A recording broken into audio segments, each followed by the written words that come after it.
শুভ সকাল। চট্টগ্রামের একটি গার্মেন্টস শিল্প কারখানার যে শ্রমিকরা আছে তাদেরকে ২ মাস ধরে বেতন দেওয়া হচ্ছে না এবং আজকে ১৮ তারিখ।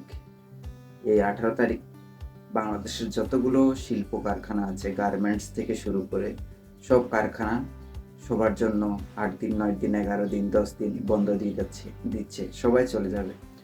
সুতরাং এই চট্টগ্রামের একটি গার্মেন্টস কারখানা তথা শিল্প কারখানা যে শ্রমিকরা আছে তাদেরকে ২ মাস ধরে বেতন দেওয়া হচ্ছে না। এর জন্য তারা অলংকার মোড়ে সমাবেশ হয়ে মানববন্ধন করছে। তাদের আদায়, তাদের পাওনা নেওয়ার জন্য। এবং এছাড়া শোনা যাচ্ছে সেই মালিক পক্ষ নাকি এই মানে তার কারখানা থেকে উধাও হয়ে গেছে। যারা শ্রমিক আছে তাদেরকে তাদের পাওনা টাকা বা বেতন ভাতা এগুলো না দিয়ে। সুতরাং শ্রমিকরা কত পরিশ্রম করে যে কাজ করে আপনাদের পোশাক তৈরি করে দেয়, সেটা কতটা কষ্ট সে একজন শ্রমিক বুঝে।